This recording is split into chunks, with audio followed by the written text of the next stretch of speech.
Usai peluit panjang, laga semifinal Piala Asia 2023 dibunyikan. Tatapan kosong Song Heung-min seakan menjelaskan semuanya. Sang kapten seperti tak percaya kalau timnas Korea Selatan disingkirkan oleh Yordania, tim yang secara ranking FIFA jauh di bawah mereka. Penyerang Tottenham itu bahkan tak kuasa menatap kamera saat diwawancarai oleh salah satu media yang bertugas. Atas nama tim nasional, ia menunduk dan meminta maaf karena telah mengecewakan masyarakat Korea Selatan. Ini jadi kegagalan keempat Song Heung-min mengantarkan Korea Selatan juara di Piala Asia. Pencapaian paling apik terjadi di tahun 2015 kala Korsel mencapai final. Sayangnya mereka gagal meredam perlawanan tim tuan rumah, Australia. Lantas, mengapa Korea Selatan begitu kesulitan untuk menjuarai Piala Asia? Padahal Ksatria Taeguk merupakan salah satu kiblat sepak bola Asia.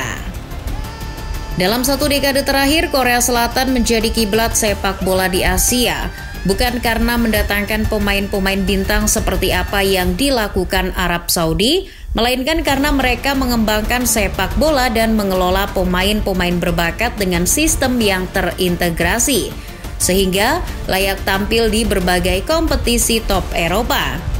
Sistem yang baik juga menciptakan rantai yang tak terputus dalam regenerasi pemain, dari era Park Ji-sung hingga Hwang Hae-chan. Jadi bukti kecil bagaimana suksesnya Korea Selatan mendidik putra daerah. Secara tim, Korea Selatan juga banyak mendulang prestasi di Asian Games. Contohnya, dengan 6 medali, mereka jadi negara yang paling sering menjuarai ajang tersebut.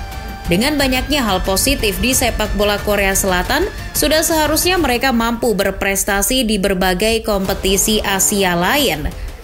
Namun, nyatanya Korsel masih kesulitan di ajang sekelas Piala Asia, kasta tertinggi kompetisi internasional di benua kuning. Sistem yang baik dalam menciptakan generasi yang berkualitas setiap tahunnya ternyata tak diimbangi dengan investasi jangka panjang di sektor pelatih. Akan sulit jika program pengembangan sepak bola dipegang oleh pelatih yang tidak kompeten dan memiliki komitmen tinggi. Di sisi lain, Korsel justru jadi negara yang cukup sering gonta-ganti pelatih. Dalam 10 tahun terakhir saja, timnas Korea Selatan sudah berganti pelatih sebanyak 6 kali, termasuk Jurgen Klinsmann. Pembagiannya berimbang, 3 pelatih asing dan 3 pelatih lokal. Seringnya mengganti pelatih sebetulnya bukan keputusan yang baik untuk keberlangsungan sebuah tim nasional. Karena semakin seringnya berganti pelatih, maka Korsel semakin sulit menemukan sistem permainan terbaik.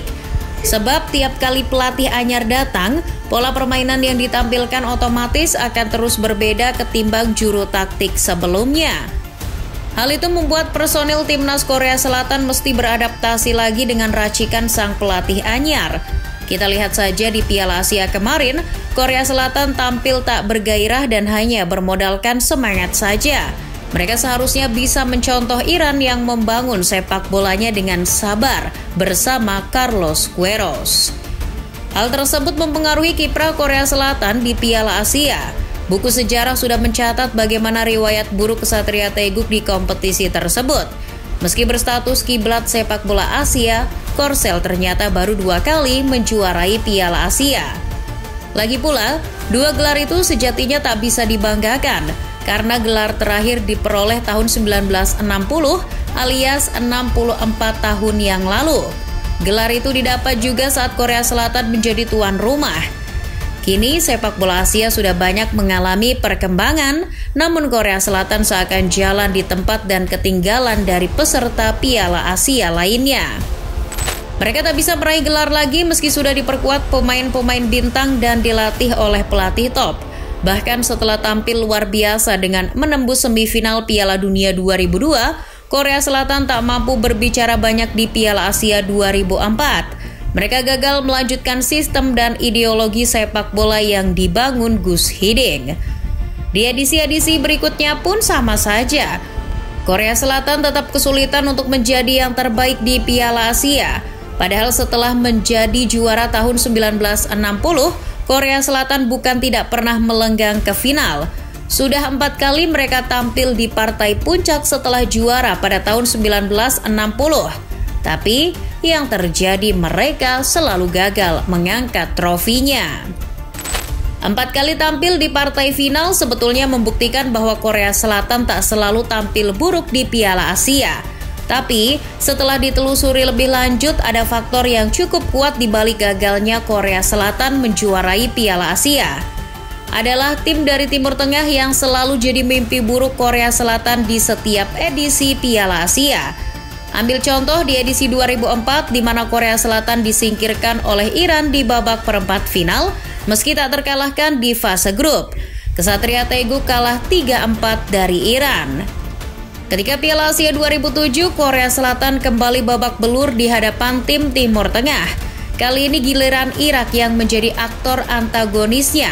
Singa Mesopotamia mengalahkan Korea Selatan melalui adu penalti dengan skor 4-3 di semifinal. Kelak Irak yang menjadi juara di GBK. Tahun ini pun begitu. Korea Selatan lagi-lagi dibuat menangis oleh tim asal Timur Tengah.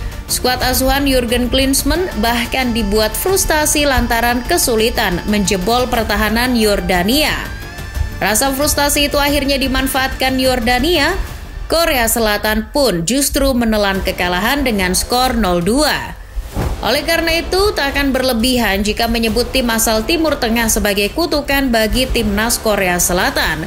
Karena 3 dari 4 kekalahan di final pun didapat dari tim Timur Tengah. Kalah 2-1 dari Iran di Piala Asia 1972. Kalah 3-0 dari Kuwait di Piala Asia 1980. Dan kalah adu penalti dari Arab Saudi di Piala Asia 1988. Cuma Australia yang bukan negara Timur Tengah yang mampu mengalahkan Korea Selatan di final Piala Asia 2015. Tapi kan Korea Selatan jadi langganan masuk Piala Dunia. Harusnya menjuarai Piala Asia bukan jadi persoalan bagi mereka dong. Sebetulnya jawabannya sederhana. Karena untuk lolos ke Piala Dunia, Korea Selatan tak perlu menjadi yang terbaik di Asia. Itu karena regulasi dari FIFA yang memperbolehkan benua Asia mengirimkan 4 wakilnya ke Piala Dunia. Ambil contoh di Piala Dunia Qatar kemarin, Korea Selatan lolos ke putaran final sebagai runner-up grup A putaran ketiga. Bergabung di grup A, Korea Selatan gak perlu susah payah menghadapi Jepang, Australia, dan Arab Saudi. Karena ketiga negara itu berada di grup B. Lawan terberat Korea Selatan kala itu cuma Iran. Dan benar saja, Korsel tak mampu mengungguli Iran yang memuncaki klasemen grup A. Beda dengan Piala Asia, di kompetisi tersebut yang terbaik yang menjadi juara. Ironis memang, tapi Korea Selatan harus mengakui bahwa mereka masih sulit untuk mencapai level konsistensi itu.